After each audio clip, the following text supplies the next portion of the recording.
Muy buenas tardes, bienvenidos y bienvenidas a esta nueva tertulia de la Asociación Española para el Avance de la Ciencia.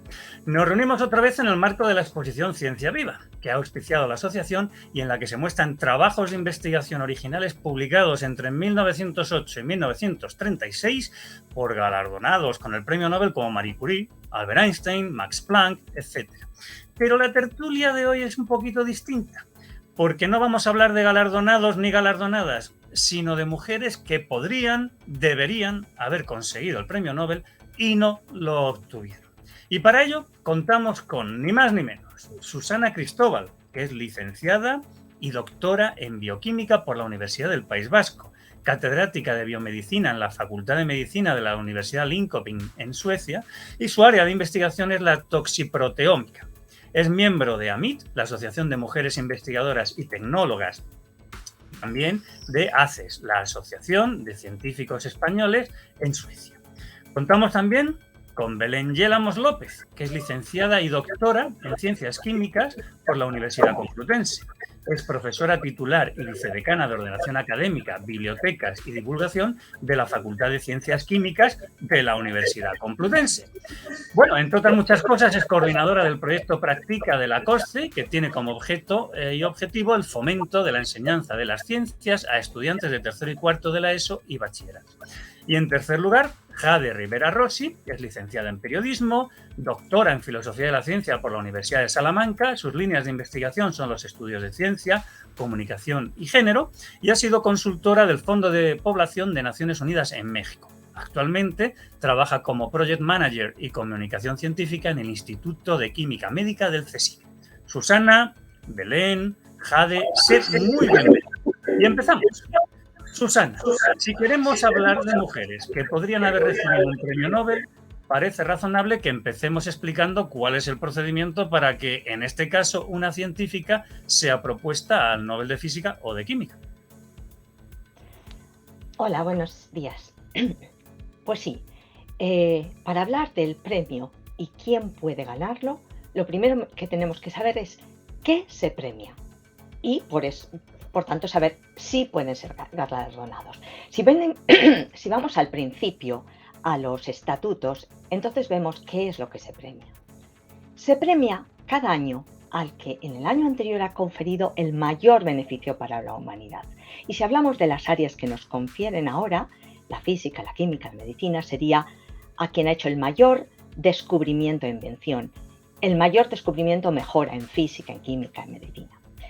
Por lo tanto, esto nos viene a entender que hay grandes diferencias entre otros premios científicos y un premio Nobel. El premio Nobel no es un galardón a una carrera científica extraordinaria y no es un premio al que más ha contribuido al desarrollo de un descubrimiento o invención. Es únicamente el premio a quien lo descubrió, lo inventó y tuvo la capacidad de asociarlo a ese beneficio para la humanidad. Esto es absolutamente fundamental y no siempre entendido en el ámbito un poco ajeno a nuestra área de investigación o investigadores. El descubrimiento también tiene que estar asociado a un registro. En ciencia, el registro significa publicación científica. Y ahí estará el primero que lo inventó, el primero que lo publicó. Pero quizá lo que más nos interesa para entender esto es también centrarnos en esos aspectos que generan polémica cada año, controversia, y lo vemos en la prensa, ¿no? Cuando hablamos de, este año no ha habido mujeres, o cosas de ese estilo. Yo creo que hay dos puntos o dos casos que no están bien entendidos y sí que me gustaría mencionarlos para dar un poquito más de explicación. Uno de los casos es la primera persona que publica un descubrimiento, que es lo que se premia en el Nobel, quizá es una persona que luego no desarrolla este área o intensamente o activamente. Por ejemplo, podemos recordar el PCR method, ¿no? Como uno de esos casos, ¿no? Y otras realmente se involucran profundamente en estos desarrollos. Sin embargo, el premio es premio al que lo inventa, es premio al que por primera vez inventó y lo unió a ese desarrollo. Ahí hay un punto de controversia muchas veces.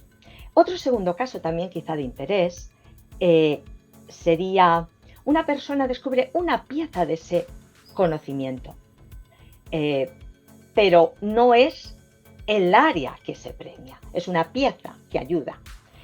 O también que ese conocimiento no está asociado al beneficio para la humanidad. Yo creo que estos dos casos son los casos más malentendidos en relación a los premios, y quizá también lo que da lugar a creer que la academia no es algo serio y de rigor en su nominación. Yo creo que luego Pero sin embargo, nos vas a contar luego más cosas sobre todo sí, esto, ¿verdad? Pero exactamente. vamos a ir avanzando. Belén, transcurridos 50 años se hace público el nombre de científicos o científicas propuestos al Nobel de Química. ¿Qué mujeres destacarías de entre las que fueron propuestas y no lo consiguieron? Bueno, lo primero, darte las gracias por invitarme a participar en esta tertulia tan interesante. Bueno, dada la casualidad de que entre las nominadas al Premio Nobel de Química, muchas de ellas son físicas. Por ejemplo, encontramos a Lise Meitner, una física austríaca nacida en 1878 y que fue la descubridora de la fisión nuclear. Lise se doctoró en Viena en 1906 y fue la segunda mujer que se doctoró en esta universidad. Posteriormente intentó trabajar en el laboratorio de Marie Curie, pero al no ver espacio se tuvo que trasladar a Alemania y allí en el Max Planck conoció al químico alemán Otto Hahn. En este instituto empezó sus investigaciones con él sobre los elementos radioactivos. Eso sí, al contrario que Otto, trabajando en un laboratorio situado en un sótano húmedo y sin cobrar durante 6 años. Pues bien, la idea de Lise y Otto era descubrir nuevos elementos radioactivos de forma artificial, y para ello lo que hacían era bombardear átomos de uranio con neutrones. Pero los resultados que obtuvieron no iban en ese sentido, sino que lo que realmente estaban haciendo era dividir el núcleo de uranio en sus partes, y con ello conseguían la liberación de una gran cantidad de energía, la llamada energía nuclear. Estaban así descubriendo la reacción de fisión nuclear. Otto y Lise colaboraron durante más de 30 años, pero en 1938, el año de su gran descubrimiento, Lise Meitner tuvo que huir de Alemania, ya que por su origen judío era susceptible de ser asesinada por los nazis. Lise Meitner siguió colaborando con Otto Hahn en Suecia, pero ya a distancia. En 1944, el descubrimiento de la fisión nuclear fue premiado con el Premio Nobel de Química, pero se le otorgó únicamente a Otto Hahn, a pesar de que habían sido nominados Lise y Otto varias veces para este mismo premio. Otto Hahn, eso sí, la nombró varias veces en su discurso de aceptación del Nobel. A pesar de no recibir este reconocimiento, Lise sí que fue toda una celebridad después de la Segunda Guerra Mundial. Fue nombrada Mujer del Año por Truman, también se le dio su nombre al elemento número 109 de la tabla periódica, el magnesio, y hasta un cráter lunar y un asteroide llevan su nombre. Además, también colaboró en el descubrimiento de otro elemento de la tabla periódica, que fue el protactilo. Muy bien, Jade. Pues lo mismo que ha sucedido en física, pero siendo al final no Nobel de Química, seguro que en física propiamente tenemos algún caso que convendría destacar, ¿verdad? Sin duda, a mí me gustaría destacar a Marietta Blau. Ella fue experta en radioactividad experimental y conocida en el mundo científico por desarrollar un método fotográfico para la detección de partículas emitidas en las reacciones nucleares. Fue nominada en 1950 y en 1956 al Nobel de Física y en 1957 al Nobel de Química. Bueno, durante su trayectoria científica recibió el premio Ignaz Lieber, espero haberlo pronunciado bien, el galardón más prestigioso de la ciencia en Austria, su país natal, y por el método basado en la detección de la energía de las partículas alfa, a partir de la adaptación de las emulsiones fotográficas. Bueno, Blau identificó que para captar la mayor cantidad de trazas ionizantes de las partículas de alta energía, había que aumentar el espesor de la capa de emulsión, lo que requirió nuevos métodos de revelado. Y a eso se dedicó. Para continuar con sus investigaciones, expuso placas fotográficas durante meses a más de 2.000 metros de altura. También pues consiguió financiamiento para realizar un experimento bastante interesante para aquella época, que era llevar placas fotográficas en una ascensión en un globo a la estratosfera para registrar estas trazas de partículas de radiación cósmica en las emulsiones. Sin embargo, todo esto que estaba planificado se truncó básicamente por la anexión de Austria por la Alemania nazi. Además, en el Instituto de Radio de Viena, todas las personas con ascendencia judía fueron expulsadas. Y bueno, esto llevó a que Albert Einstein contactara con diferentes instituciones en Estados Unidos para que contrataran a Blau. Sin embargo, no tuvo buen resultado, excepto en México, en la Escuela Superior de Ingeniería Mecánica y Eléctrica de la Universidad Politécnica de México, donde ella residió algunos años. Lamentablemente no pudo continuar desarrollando sus investigaciones y esta le forzó nuevamente a otra migración, ahora a Estados Unidos, y trabajó en un departamento de investigación en una empresa. Posteriormente, la Universidad de Michigan la contrató para un programa de investigación para que utilizara su método de detección fotográfica y analizase las partículas producidas por reactores de fisión.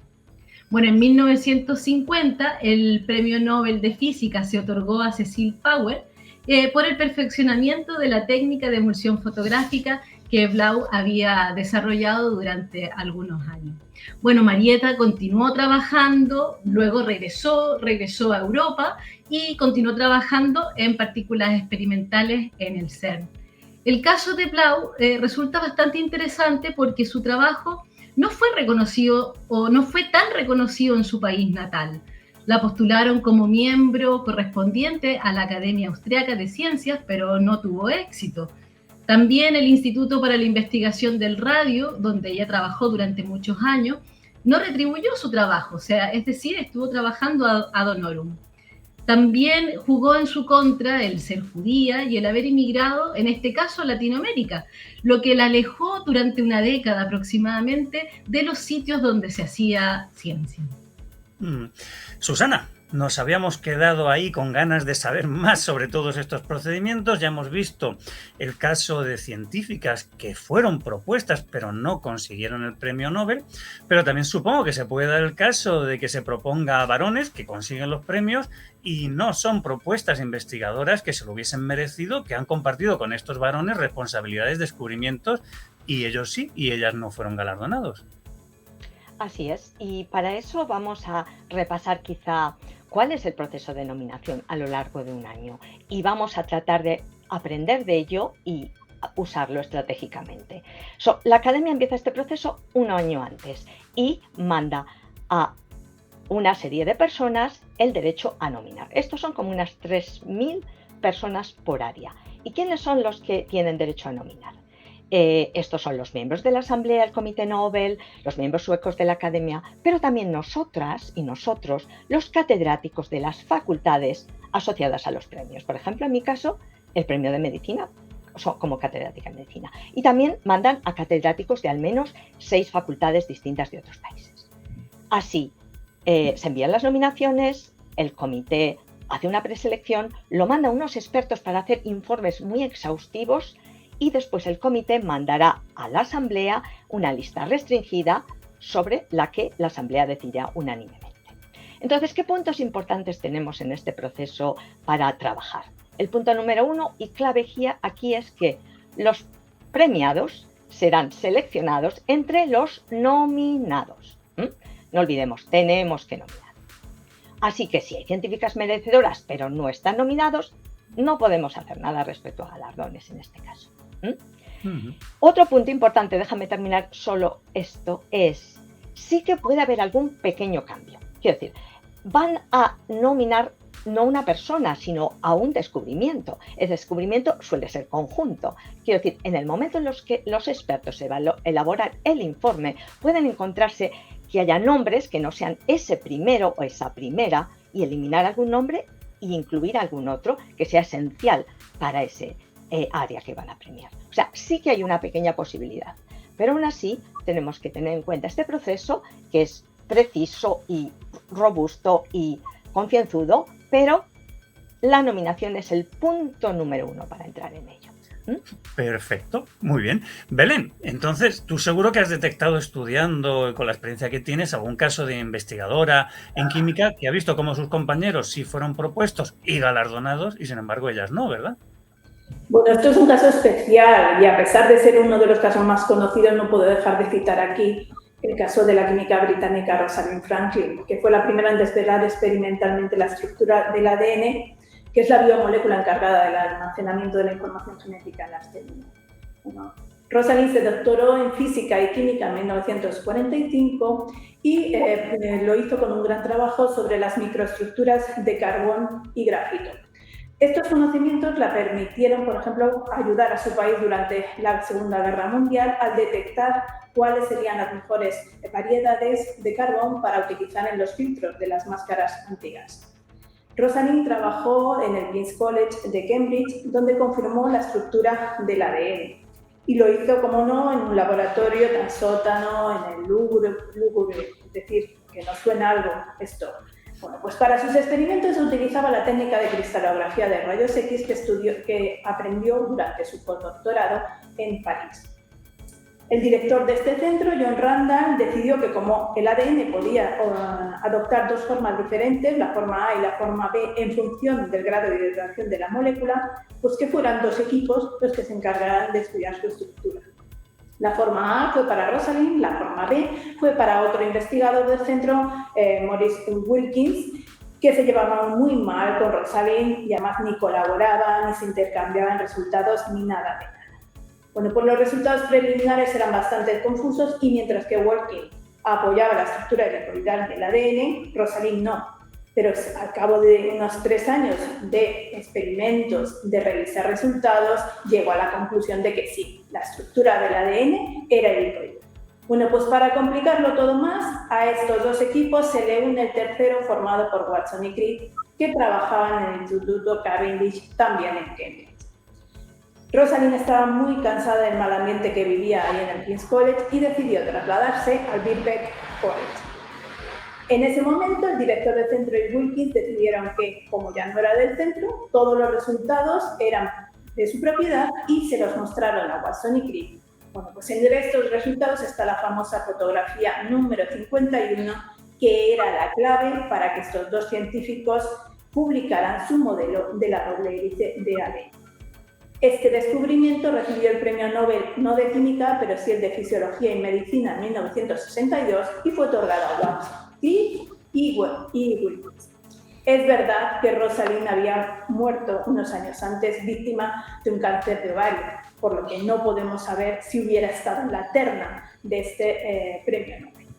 En Birkbeck siguió estudiando, en este caso, la estructura de los virus y tuvo como colaboradora a Aaron Knuth, que en 1982 sí que recibió el premio Nobel de Química por su desarrollo de lo que llamaban la microscopía de electrones, técnica en la que participó también Rosalind Franklin. Es decir, que Rosalind, si no hubiera fallecido a una edad tan temprana, hubiera podido recibir no uno, sino 2 premios Nobel.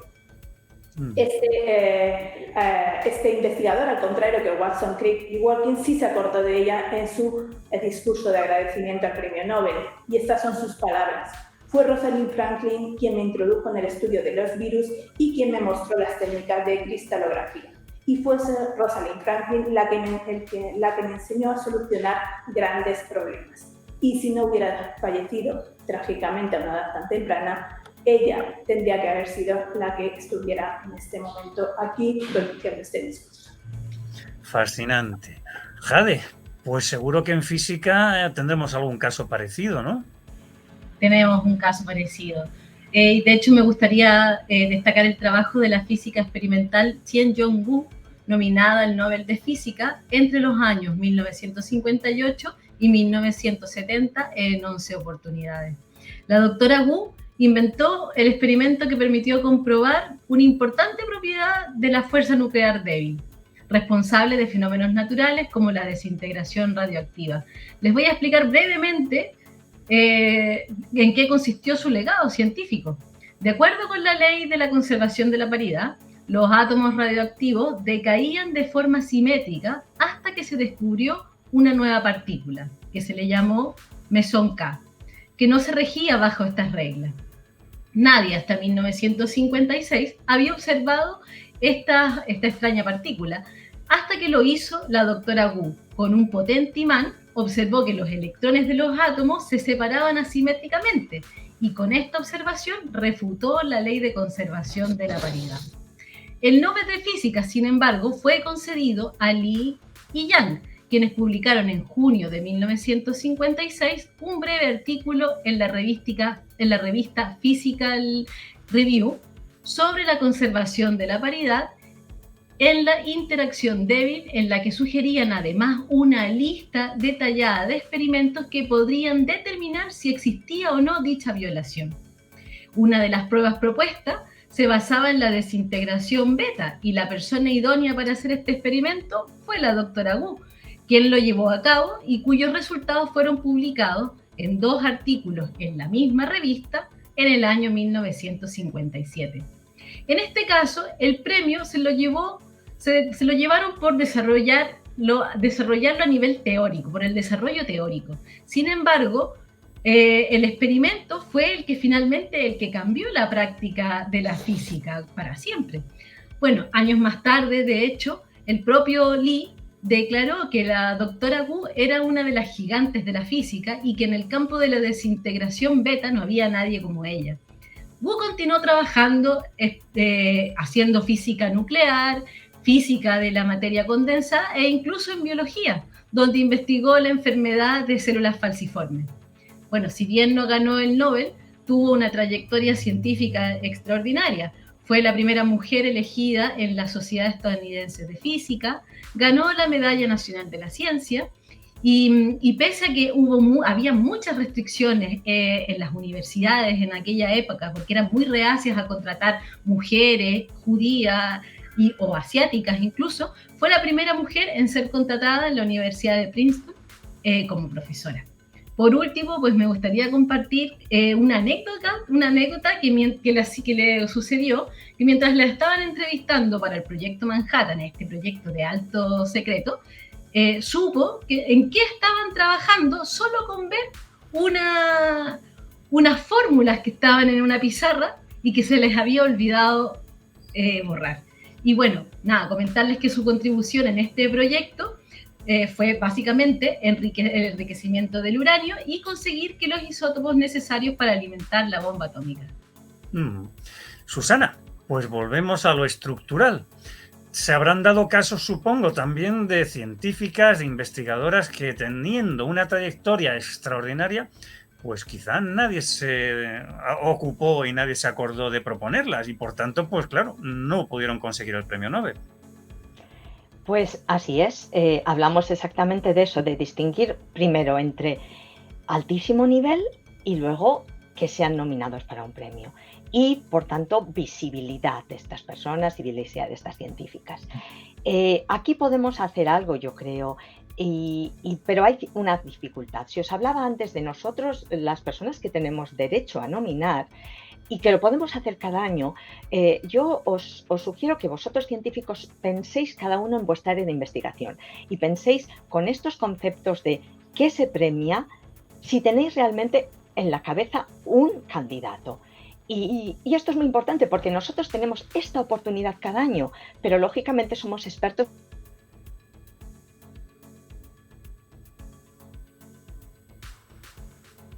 Mi idea o mi intención en este área es trabajar activamente para ello y por lo tanto lo que yo he empezado a hacer es en mi área de influencia, en mis círculos, cada año enviar como un recuerdo a otros investigadores para que me envíen por favor sus sugerencias y luego yo ya las evaluaré y decidiré cuál es mi nominación. Esto sin embargo sigue siendo, no funciona bien, no funciona a gran escala y a mí me gustaría que esto funcionaría mejor como a escala media. Y yo creo que para eso realmente necesitamos otra estrategia, quizá una estrategia en que existiría, por ejemplo, unos buzones de recogida de sugerencias de nominaciones en todas las asociaciones científicas, algo de este estilo, para que nosotros, las personas con capacidad de nominar, podríamos preguntar y recoger este tipo de información y luego ya nosotros hacer la selección. Creo que esto es la estrategia para que todas esas personas excelentes, científicas excelentes, también científicos excelentes, no cabe duda, sean los que están ahí en ese grupo para ser seleccionados, preseleccionados y finalmente elegir el más idóneo cada año. Pues Belén, seguro que conoces a alguna investigadora en química con unos descubrimientos que han sido galardonados incluso con otros premios también de altísimo nivel, pero que no consiguieron el Nobel, ni nos consta siquiera que fuesen propuestas, ¿verdad? Pues sí, bueno, gracias a Susana, pues conocemos ahora un poco más acerca de cómo se hacen las nominaciones para los premios Nobel. Y bueno, y esto me ha servido también para comprender un poco por qué el Premio Nobel de Química de 2020 no se le otorgó, no se incluyó en él a Francisco Mójica, el investigador español, pese a que había sido el descubridor del fenómeno, de ese proceso, pero bueno, no contribuyó a su posterior uso. Pues bien, es muy difícil para mí, sobre todo, aventurar quién podría haber sido galardonada o no con el premio Nobel, pero en esta ocasión pues sí que voy a correr un poquito para casa, y es que aquí voy a citar a la investigadora Margarita Salas, fallecida recientemente en 2019. Pues Margarita estudió Ciencias Químicas aquí en la Universidad Complutense de Madrid, donde se licenció en 1960. Y posteriormente se trasladó a Nueva York al laboratorio de Severo Ochoa, donde empezó a estudiar la molécula de ARN y también el proceso de traducción o síntesis de proteínas.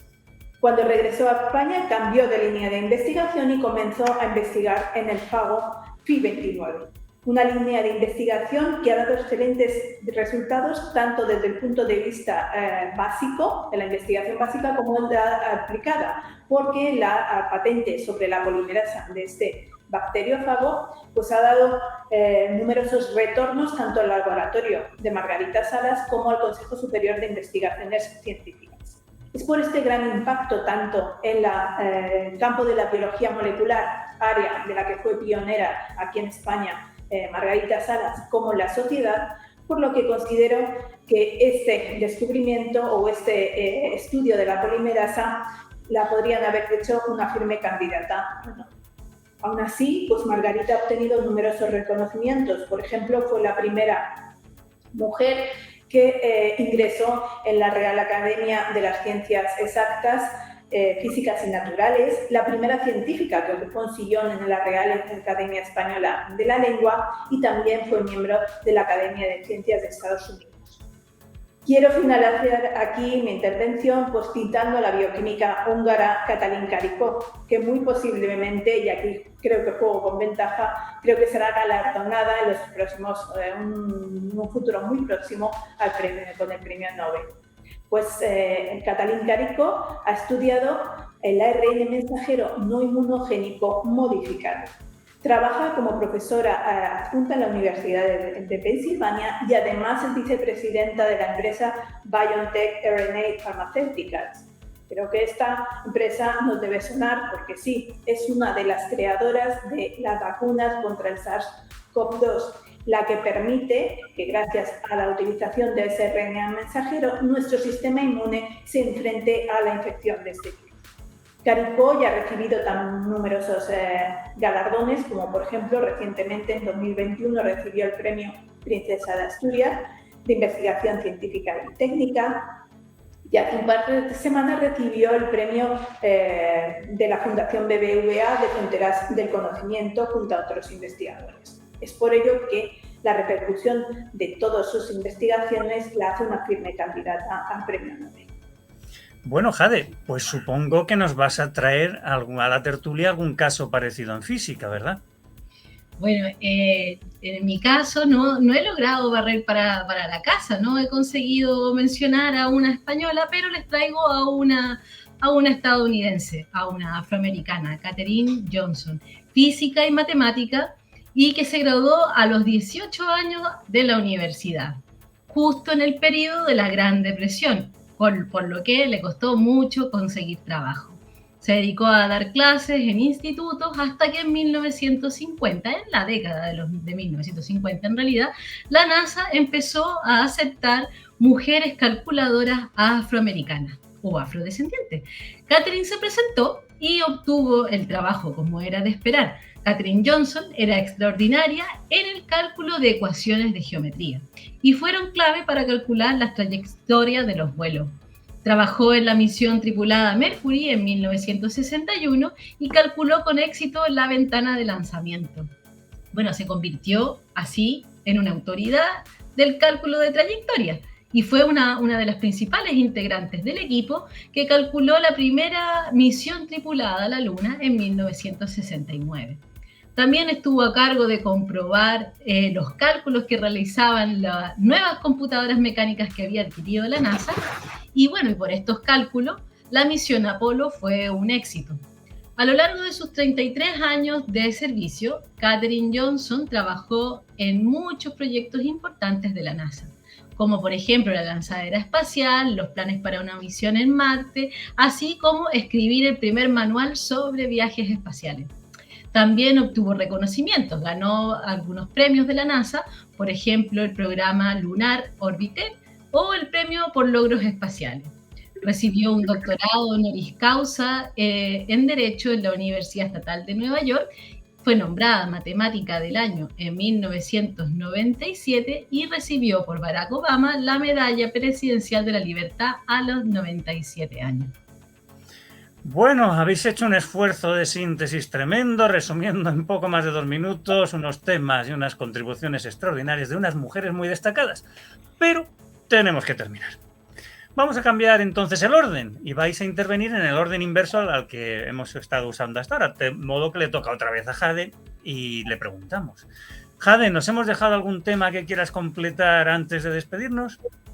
Bueno, muy poquito. En realidad me parece importante rescatar y dar visibilidad a científicas que tuvieron que sobrellevar muchas restricciones, entre ellas el acceso a la educación o el acceso a puestos de trabajo de calidad, entre otros. Lo que me gustaría también hablar es que muchas de estas mujeres que he mencionado en esta tertulia han tenido que luchar contra estereotipos y también discriminaciones para poder desarrollar sus carreras, las carreras que deseaban. Rompieron reglas y trabajaron incansablemente solo por el afán de aprender y de contribuir a la ciencia. Y eso, básicamente. Muy bien. Pues Belén, te toca a ti. ¿Qué reflexión final nos quieres hacer antes de que terminemos? Bueno, pues yo he aprendido mucho en esta tertulia y como nos ha comentado Susana, he visto que es muy complicado que seas hombre o mujer llegar a la lista final de los nominados. Entonces, lo que hay que procurar, sobre todo, es tener una gran masa crítica, es decir, un gran número de científicas que aparezcan en esta lista inicial de posibles premiados para que una vez pasados los filtros pues lleguen a la lista de los candidatos. Siempre vamos a encontrar situaciones injustas desde nuestro punto de vista, pero lo que tenemos que hacer es no quejarnos en octubre cuando conocemos la lista de premiados, sino que nosotros como científicas debemos contribuir, tal y como ha dicho Susana, pues a dar visibilidad a nuestras compañeras que hacen una investigación puntera y de relieve, y entonces enviar todos esos nombres a las personas expertas que se encargan de elaborar estas listas. Finalizo dándote de nuevo las gracias, Francisco, por haberme dado la oportunidad de participar en este evento y también por darme la oportunidad de visibilizar la labor de estas mujeres científicas. Y a mis compañeras Susana y Jade, pues que ha sido un placer conocerlas y compartir este duro trabajo que es de visibilizar a las mujeres científicas. Muchas gracias. Bueno, pues Susana, con el corazón en Amit, pero con el cuerpo en Suecia, te corresponde pronunciar las palabras de despedida. Vale, pues muchas gracias a todos por poder haber participado en esto. Como mis compañeras han comentado, la clave aquí estaba en por qué quizá fueran excluidas y es una clave que es común en las mujeres científicas hoy en día. Todavía las mujeres científicas en el día a día a logros equivalentes, nuestros logros reciben menos visibilidad, menos reconocimiento y menos premios. No solo que estamos hablando de premio Nobel, sino queremos hablar de premios y visibilidad en general. O sea, ¿qué podemos realmente hacer? Yo creo que sí se puede hacer algo. Y una acción clarísima y con un efecto fundamental para aumentar la visibilidad es nominar, nominar, nominar. Y esto se puede hacer cada día porque nosotros como científicos cada día, cada año recibimos montones de emails en los que nos dicen ¿conoces algún candidato para el premio X, algún award, alguna sociedad? Todos estos van a menudo a la basura porque requieren un esfuerzo. Y yo los que os pongo como reto hoy a todas vosotros y vosotras científicos, que hagamos algo sobre esto, que cada vez que llegue esto nos esforcemos en nominar y nosotros en particular que queremos visibilizar a la mujer, pues quizá nominar a nuestras mujeres extraordinarias como científicas. Pues este es mi reto nada más. Empecemos a nominar y la sociedad empezará a conocerlas y ellas tendrán más oportunidades. A ver si dentro de un año todos nosotros al menos hemos hecho una nominación. Y yo creo que así cambian las cosas. Y si no, vamos a hablar dentro de algunos años sobre esto otra vez. Perfecto. Bueno, pues Susana, Belén, Jade, muchas gracias, claro. Y amigos y amigas de la Asociación Española para el Avance de la Ciencia, anunciaros que quedáis invitados a la próxima tertulia que os llegará muy pronto. Hasta entonces.